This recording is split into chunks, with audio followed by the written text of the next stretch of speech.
Hi കൂട്ടുകാരെ, എൻ്റെ എല്ലാ പ്രിയപ്പെട്ടവർക്കും പുതിയൊരു അടിപൊളി കഥയിലേക്ക് സ്വാഗതം.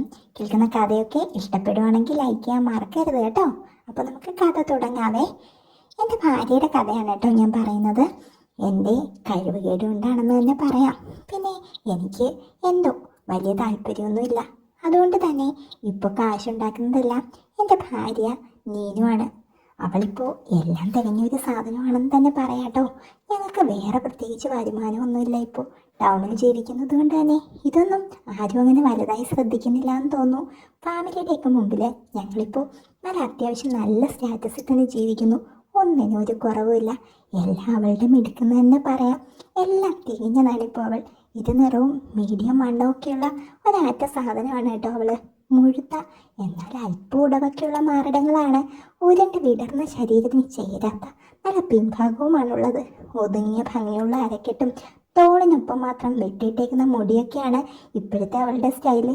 ഒരു സാധാരണ നാടൻ പെൺകുട്ടിയിൽ നിന്നും എന്തിനും മടിയില്ലാത്ത ശരീരമൊക്കെ അത്യാവശ്യം പ്രദർശിപ്പിച്ചുള്ള ഡ്രസ്സൊക്കെ ധരിക്കുന്ന ഏതൊരു അപരിചിതനും ഒന്ന് നോക്കി നിന്ന് പോവാനും അതുപോലെ ഒന്ന് കൊടുക്കാനും ഒക്കെ തയ്യാറായി കാണിക്കുന്ന അവളായിട്ട് മാറിയത് പെട്ടെന്നാണ് കേട്ടോ. അപ്പോൾ നമുക്ക് കഥയിലേക്ക് പോവാട്ടോ. രാവിലെ ഞാൻ എഴുന്നേറ്റ് മുറ്റമൊക്കെ അടിച്ചു, അവളുടെ ഡ്രസ്സും കഴുകിയിട്ടു, കാപ്പിയുമായിട്ട് റൂമിലെത്തി. ഉറങ്ങുന്ന നീനുവിനെ ഒന്ന് നോക്കി നിന്നപ്പോൾ എൻ്റെ മനസ്സിലൂടെ ഇങ്ങനെയൊക്കെ കടന്നുപോയി. എങ്ങനെയായിരുന്ന പെണ്ണാ, രാവിലെ എനിക്ക് കാപ്പി തന്നുകൊണ്ടിരുന്നതാ. ഇപ്പോൾ പിന്നെ ഭരണം മുഴുവൻ അവൾക്കാണല്ലോ. എനിക്കിപ്പോൾ എന്താ, വീട്ടുജോലി ചെയ്താലെന്താ, ഒന്നിനും ഒരു കുറവില്ല. അത്യാവശ്യം നല്ല രീതിയിൽ ബാങ്ക് ബാലൻസും ഉണ്ട്. മോളെ എണീക്ക്, ദേ കാപ്പി കുടിക്ക് ഞാൻ പറഞ്ഞു. കാപ്പിയൊക്കെ ഞാൻ കുടിച്ചോളാം, നീ റൂമൊന്ന് വൃത്തിയാക്കിയിട്. നീനു എഴുന്നേറ്റ്. അപ്പോഴും അവൾക്കൊന്നും തന്നെ ഇല്ല കേട്ടോ. കാരണം ഇന്നലെ രാത്രി ഏകദേശം 3 മണി വരെ 5ഓളം ആളുകളുണ്ടായിരുന്നു. പിന്നെ പൈസ ഉണ്ടാക്കി എനിക്ക് തന്നും അതുപോലെ വീട്ടിലേക്ക് ചിലവാക്കിയൊക്കെ ശരിക്കും അവൾ മടുത്തു പോയെന്ന് തോന്നുന്നു. ഇപ്പോൾ ഒന്നും ഇടാൻ തന്നെ സമയം കിട്ടാറില്ല. അവൾ പതിയെ എഴുന്നേറ്റു. റൂം നന്നായി വൃത്തിയാക്കി തുടച്ചതേ, ഒരുതരം വല്ലാത്ത മണമുണ്ട്. അവൾ പറഞ്ഞു. ശരിയാണ്, റൂം മുഴുവൻ ഒരലന്ന മണം, ഒരു വല്ലാത്ത സ്മെല്ല്. ഇന്നലെ വന്ന ഒരുത്തൻ അവളെ എന്തൊക്കെയാണ് ചെയ്തത്, വായിലൊക്കെ കൊടുക്കുന്നത് കണ്ടു. പിന്നെ എൻ്റെ പെണ്ണിന് എന്തൊക്കെയോ ചെയ്യുന്നുണ്ട്. പിന്നെ അവൾ ആ സമയത്ത് എന്ത് ചെയ്താലും പോകുമ്പോൾ അവരുടെ കൈ നിറച്ച് കാശ് അവൾക്ക് കിട്ടാറുണ്ട്. കാരണം എന്താണെന്ന് വെച്ചാൽ ആ രീതിയിലാണേ അവളുടെ പെർഫോമൻസ്. ഞാൻ പിന്നെ ചിന്തിച്ച് നിൽക്കാതെ റൂമിൽ അവിടെ ഇവിടെ കിടന്ന ഓരോ സാധനങ്ങളൊക്കെ തുടച്ച് മാറ്റി പെറുക്കിയെടുക്കാനൊക്കെ തുടങ്ങി. എൻ്റെ കയ്യിലൊക്കെ ആരുടെയൊക്കെയോ പറ്റി തുടങ്ങി. നീനും അത് കണ്ട് വെതുക്കെ എഴുന്നേറ്റു. എന്നിട്ട് കട്ടിലേക്ക് തന്നെ എഴുന്നേറ്റിരുന്നു. വീണ്ടും അതെല്ലാം തറയിലേക്കൊന്നും വീഴാതെ എടുത്തു. എന്നിട്ട് എന്നെ നോക്കിക്കൊണ്ട് അവൾ പറഞ്ഞു, ഇങ്ങനെ തന്നെ അതെല്ലാം. അവൾ ഇച്ചിരി ഉച്ചത്തിൽ തന്നെയാണ് കേട്ടോ പറഞ്ഞത്. ഇപ്പം കുറച്ച് ആജ്ഞാപനമൊക്കെ കൂടുതലാണ് പെണ്ണിന്. അവളാണല്ലോ കാശുണ്ടാക്കുന്നത്, അതിൻ്റെയാണ്. ഇന്നാ ഞാൻ പെറുക്കിയതെല്ലാം അവളുടെ കയ്യിലേക്ക് തറയിലേക്ക് വീഴാതെ കൊടുത്തു. അവൾ പെട്ടെന്ന് എന്നോട് പറഞ്ഞു, നീ ഇവിടെ ഇരുന്നേ. അവളുടെ താഴെ തറയിലേക്ക് ചൂണ്ടിക്കൊണ്ടാണ് പറഞ്ഞത്. എന്തിനാ? ഞാൻ പതിയെ ഒന്ന് കൺഫ്യൂസ്ഡായി. വന്നിരിക്കേ, പെട്ടെന്ന് അവൾ പറഞ്ഞു. ഞാൻ അനുസരണയുള്ളൊരു പട്ടിയെ പോലെ അവളുടെ താഴെ തറയിലേക്കിരുന്നു. അവളെ ഫേവർ ചെയ്ത് അനുസരിച്ച് നിന്നില്ലെങ്കിലേ ഞാൻ ഇങ്ങനെയൊക്കെയാണെന്നുള്ള രഹസ്യം കുടുംബത്തിലുള്ള എല്ലാവരുടെയും മുൻപിൽ അവൾ പരസ്യപ്പെടുത്തുന്ന ഇതിനു മുൻപ് തന്നെ ഭീഷണിപ്പെടുത്തിയിട്ടുണ്ട്. വാ തുറക്ക്. തറയിലിരിക്കുന്നതിൻ്റെ കവളിന് തട്ടിക്കൊണ്ടാണ് നീനു പറഞ്ഞത്. എന്നിട്ട് അത് ഓരോന്നും അവൾ എനിക്ക് തരാനായി തുടങ്ങി. എനിക്ക് മനസ്സിലായി, അങ്ങനെ കണ്ടവരിലേക്ക് എൻ്റെ വായിലേക്കോ. ഡി മോളെ, എന്തിനാ? തുറക്കടാ. മീനു അധികാരം എടുത്തുകൊണ്ടാണ് പറഞ്ഞത്. ഞാൻ തുറന്നു വെച്ചു. വേറെ ഗത്യന്തരമില്ലായിരുന്നു. അവൾ പതിയെ എല്ലാം വിരലുകൾ കൊണ്ട് പിഴിഞ്ഞാണ് എനിക്ക് തന്നത്. ഓ, ഞാൻ ഇതുവരെ കണ്ടിട്ട് പോലും ഇല്ലാത്ത, ആരാണെന്നും പോലും അറിയാത്ത പുരുഷന്മാരുടെ, എൻ്റെ പൊന്നെ എനിക്ക് വയ്യ. അതും പഴകിയത്, ഒരു വല്ലാത്ത പുളിച്ചത് കിട്ടലേ. കുടിക്ക്. നിനക്കേ എന്നെയല്ലല്ലോ വേണ്ടത്, ആണുങ്ങളെയല്ലേ. അപ്പോൾ പിന്നെ ഇത് നിനക്ക് ഇഷ്ടപ്പെടും. എന്നിട്ട് പെട്ടെന്ന് എൻ്റെ വായവൾ അടച്ചു പിടിപ്പിച്ചു. ഞാനാണെങ്കിൽ മുമ്പിലേക്ക് തുപ്പാൻ തുടങ്ങിയപ്പോഴേക്കും അവളെന്നെ കണ്ണുരുട്ടി പേടിപ്പിച്ചു. വേറെ ഗത്യന്തരമില്ലാതെ ഞാനിത് ഇറക്കി. പക്ഷേ എനിക്ക് വല്ലാതായി തുടങ്ങിയിരുന്നു. എനിക്കിതൊക്കെയാണ് എപ്പോഴും രസം, അല്ലാതെ പെണ്ണിനോടൊന്നും ഇതുവരെയും തോന്നിയിട്ടില്ല. അതാണ് എൻ്റെ പ്രശ്നം. എൻ്റെ മോളെ, നീ എന്നെ കൊണ്ട് ഇങ്ങനെയൊന്നും ചെയ്യിക്കാതെ. എനിക്ക് എന്തെങ്കിലും അസുഖം വരും കേട്ടോ. തെറിച്ച് വന്നതൊക്കെ ഒന്ന് ഒതുക്കി വെച്ചുകൊണ്ട് ഞാൻ പറഞ്ഞു, നിനക്കൊന്നും വരില്ല. അവളൊരു തെറിയാണ് പറഞ്ഞത്. നീ ഇപ്പം ജീവിക്കുന്നതേ ഇത് വിറ്റിട്ടാ. അപ്പോൾ ഞാൻ പറയുന്നത് അനുസരിച്ചോണം. അവൾ ചൂണ്ടിയത് അങ്ങോട്ടേക്കാണ്. ഞാൻ ബാത്റൂമിൽ പോയി വരുമ്പോഴേക്കും റൂം ക്ലീൻ ആയിരിക്കണം, കേട്ടല്ലോ. അവൾ എഴുന്നേറ്റ് ബാത്റൂമിലേക്ക് പോയി. ഞാൻ റൂമൊക്കെ അടിച്ച് വാരി വൃത്തിയാക്കി തറയും തുടച്ച് റൂം ഫ്രഷ്നറും അടിച്ചു. ഇപ്പോൾ ഒരു മണമൊക്കെ ഉണ്ട്. എല്ലാം കഴിഞ്ഞ് നീനു ബാത്റൂമിൽ നിന്ന് ഇറങ്ങി വന്നു. അവൾ ഫോണിൽ ആരെയും സംസാരിക്കുകയാണ്. ഡാ, ബാത്റൂം കഴുകിയിട്ടേരെ എന്നോട് വിളിച്ചു പറഞ്ഞു. തലകുലുക്കിക്കൊണ്ട് ബാത്റൂമിലേക്ക് നടന്ന ഞാൻ ഞെട്ടിപ്പോയി. ഇതെന്തായി പുറത്തൊക്കെ? ഇവളിപ്പോൾ പുറത്താണോ ഇതൊക്കെ ചെയ്യുന്നത്? എന്നിട്ട് ഞാൻ വിളിച്ചു ചോദിച്ചു, ഇതെന്നതാ മോളെ നീ ഈ തറയിലൊക്കെ കാണിച്ചു വെച്ചിരിക്കുന്നത്? അതങ്ങ് വാരി ഇട്ടാൽ മതി. നീ ക്യാഷ് തരുന്നവനെ അവിടെയൊക്കെ കൊടുക്കണമെങ്കിലേ വയറ് ക്ലീൻ ആവണം. ഞാൻ മാത്രം എന്തിനാ കഷ്ടപ്പെടുന്നേ? നീ അത് ക്ലീൻ ചെയ്താൽ മതി. ഞാൻ പറയുന്നത് കേൾക്ക്. ഞാൻ ബാത്റൂം എല്ലാം ക്ലീൻ ചെയ്തു. എന്നിട്ട് ഹോളിൽ പോയിരുന്നു. നീനി ഇപ്പോഴും പ്രത്യേകിച്ച് ഒന്നും തന്നെ ഇട്ടിട്ടില്ല.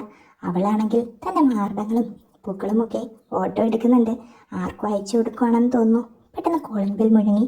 ഞാൻ പോകാം, നീ എന്തേലും എടുത്തിട്. പെട്ടെന്ന് നീനു പറഞ്ഞു, വേണ്ട, അത് സൊമാറ്റോന്നാണ്. ഞാൻ ഫുഡ് ഓർഡർ ചെയ്തിട്ടുണ്ടായിരുന്നു. നീ അകത്ത് പൊക്കോ, ഞാൻ മേടിച്ചോളാം മോളെ. വീണ്ടും ഞാൻ പറഞ്ഞു, മേടിക്കാനേ നിന്റെ കയ്യിൽ ഇരിക്കുന്നതൊക്കെയല്ലേ ഉള്ളൂ, വേറെ വല്ലതും ഉണ്ടോ? നോക്കിയത് അങ്ങോട്ടേക്കാണ് അവൾ. പെട്ടെന്ന് നീനു അതേ രീതിയിൽ തന്നെ പോയി വാതിൽ തുറന്നു. പക്ഷേ അത് സൊമാറ്റോയിലെ പയ്യനല്ല, ബെഡ്ഷീറ്റോ മറ്റോ വിൽക്കാൻ വന്ന ബംഗാളികളാണ്. 2 പേരുണ്ട്. തങ്ങളുടെ മുൻപിൽ പിറന്നപടി ഒരു പെണ്ണ് നിൽക്കുന്നത് കണ്ടപ്പോഴേക്കും അവരൊന്ന് പേടിച്ചെന്ന് തോന്നുന്നു. എന്നാ നീനൊരു ചമ്മലും ഇല്ലാതെന്ന് ചോദിച്ചു. മോളെ, നാട്ടുകാർ വല്ലതും കാണും, നീ ഇങ്ങോട്ട് കയറ്. ഞാൻ ശരിക്കും അവളുടെ കാല് പിടിച്ചു. നീ പോടാ. അവൾക്ക് യാതൊരു കൂസലുമില്ല. ചേച്ചി, ഷീറ്റ് വേണോ? 2 600 രൂപ. ഒരു ബംഗാളി വിക്കി അറിയാവുന്ന മലയാളത്തിൽ പറഞ്ഞു ഒപ്പിച്ചു. ഷീറ്റൊന്നും വേണ്ട, ഇത് വേണോ? 2 പേർക്കും കൂടി 1500. നീ ഇരുത്തം വന്ന് വരുത്തിയ പോലെയാണ് വില പറഞ്ഞത്. എന്നിട്ട് തൊട്ട് കാണിച്ചു കൊടുത്തു. 2000 രൂപയാണ് ഇവൾ സാധാരണ ഒന്നിനൊക്കെ വാങ്ങിക്കുന്നത്. പിന്നെന്താ ഇങ്ങനെ? ഞാൻ ആലോചിച്ചു. ബംഗാളികൾ പരസ്പരം നോക്കി. എന്നിട്ട് തല കുലുക്കി. എന്നാ കയറുക. അവൾ ബംഗാളികളെ അകത്തേക്ക് ക്ഷണിച്ചു. അവർ അകത്തേക്ക് വന്നതും നീനു അവരുടെ മുന്നിൽ ഒന്ന് ഇരുന്നു കൊടുത്തു. 2 പേരും പതുക്കെ എന്തിനുള്ള പുറപ്പാടാണ്. വട്ടം കൂട്ടി എടുക്കുന്നു. ഞാനൊന്ന് പാളി നോക്കി. പതിയെ ശബ്ദം കേട്ടു തുടങ്ങി. കഥ കടയ്ക്കാൻ പോയപ്പോഴേക്കും ഒരു വല്ലാത്ത തരം ശബ്ദമാണ് മുറിയിൽ നിന്ന് മുഴങ്ങി കേൾക്കുന്നത്. 2 പേരും എൻ്റെ ഭാര്യയും കൂടി അകത്താണ്. അവളുടെ വായിൽ നിന്നും എന്തൊക്കെയോ ഒരു വല്ലാത്ത ശബ്ദങ്ങൾ കേൾക്കുന്നുണ്ട്. പിന്നെ ഞാൻ ആലോചിച്ചു, എന്തൊക്കെയായിരിക്കും അവിടെ ചെയ്യുന്നതെന്ന്. ഓ, ഒളിച്ചു കാണാനുള്ളൊരു മൂടൊന്നുമില്ല. എന്തൊളിച്ചു കാണാനാ? ഇതൊക്കെ തന്നെ എന്നും കാണുന്നതല്ലേ.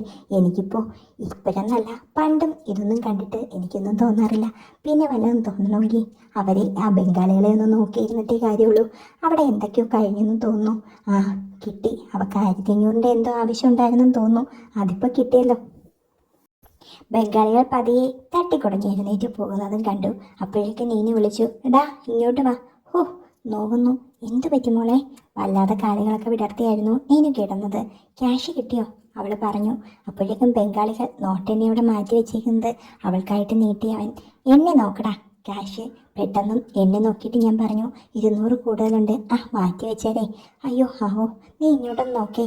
വല്ലാണ്ടേ ഒരു നീറ്റൽ പോലെ. എന്തെങ്കിലും പറ്റിയോ? ഒന്നും പറ്റിയിട്ടില്ല മോളെ, അത് വല്ലാണ്ടായിപ്പോയി. ആ, എന്തോ ഒന്നും കൊണ്ടുവന്നിട്ടില്ലായിരുന്നു ഉമാർ, അതുകൊണ്ടായിരിക്കാം. അതുകൊണ്ടായിരിക്കാം. കുഴപ്പമില്ല. എന്തായാലും എനിക്കിത് 2000-ൻ്റെ ആവശ്യമുണ്ടായിരുന്നു. അത് കിട്ടിയല്ലോ. അപ്പോൾ ഇന്നലെ കിട്ടിയതോ? അത് പിന്നെ നിന്റെ വേറെ വല്ലവന്മാരും കൊണ്ടുവരൂ ചിട്ടിക്ക് അടയ്ക്കാൻ. ഇന്നിനി 2 പേരെയും കൂടി കിട്ടിയാലേ ഇന്നത്തെ കാര്യം കറക്റ്റ് ആവൂ. അപ്പോൾ പിന്നെ ബാങ്കിൽ കിടക്കുന്നത് എടുക്കണ്ടല്ലോ. അവൾ വളരെ സൗമ്യതയോടു കൂടിയാണ് പറഞ്ഞത്. ഓ, പെണ്ണിൻ്റെ ഒരു കഴിവേ. ഒരു ദിവസം എന്തോരം പണിയാണ് എടുക്കുന്നത് ഞാൻ മനസ്സിൽ ചിന്തിച്ചു. അപ്പോഴേക്കും തളർന്നു കിടന്ന നീനു പെട്ടെന്ന് വിളിച്ചു പറഞ്ഞു, പെട്ടെന്നൊന്ന് ക്ലീൻ ചെയ്യടാ അവിടെ. ഇനി ആരെങ്കിലും വന്നാലേ ഈ ഒരു പുളിച്ച സ്മെല്ലിൽ എങ്ങനെയാ? ഞാൻ അപ്പോഴാണ് അത് ചിന്തിച്ചത്. ഇപ്പോൾ തന്നെ ചെയ്യാം മോളെ. ഞാൻ പെട്ടെന്ന് ബാത്റൂമിലേക്ക് വെള്ളം എടുക്കാനായി നടന്നു. നിൽക്കവിടെ, എങ്ങോട്ട് പോവാ? നീ ഇന്നലെ ചെയ്തതുപോലെ നാവ് കൊണ്ട് ക്ലീൻ ചെയ്താൽ മതി. അവൾ പെട്ടെന്ന് എന്നെ നോക്കി. ഞാൻ ആ നോട്ടത്തിലൊന്ന് വല്ലാതെയായി. മോളെ, ആദ്യം കുറച്ച് വെള്ളം ഒഴിച്ചിട്ട്. വേണ്ട, ആദ്യം നാവ് കൊണ്ട് പിന്നെ വെള്ളം ഒഴിച്ച് തുടച്ചാൽ മതി. അവർക്കൊക്കെ എന്തെങ്കിലും അസുഖം ഉണ്ടോയെന്ന് പോലും അറിയില്ല മോളെ. എനിക്കൊരു ഒരു മടിയില്ല. ഇത്രത്തോളം കിടന്ന് പണിയെടുക്കുന്നതേ ഞാനാ. അപ്പം നീ ഇതൊക്കെ ചെയ്യണം. ഇതൊക്കെ നിന്റെ കഴിവുകേട് കൊണ്ടാണ് ഞാനിങ്ങനെ ആയിപ്പോയത്. ഓർമ്മയുണ്ടല്ലോ ഞാൻ എങ്ങനെയായിരുന്നു എന്ന്. അപ്പോൾ പിന്നെ ഈ ഒരു അവസ്ഥയിൽ ഞാൻ എത്തണമെങ്കിലേ ഞാൻ എന്തോരം കഷ്ടപ്പെട്ടിട്ടായിരിക്കും. അപ്പോൾ നീയും കുറച്ചൊക്കെ പണിയെടുക്കണം. പെതുക്കെ മതി. നല്ല ക്ലീനായിട്ട് നാവ് കൊണ്ട് തന്നെ വൃത്തിയാക്കണം. എന്നിട്ടേ എനിക്കിതൊക്കെ ഓർത്ത് വേണം അടുത്തവൻ വരുമ്പോൾ ചെയ്യാനേ. ഉറച്ച ശബ്ദത്തിൽ തന്നെ പറഞ്ഞുകൊണ്ട് അവൾ പതിയെ പൊത്തിപ്പിടിച്ചുകൊണ്ട് റൂമിലേക്ക് നടന്നു.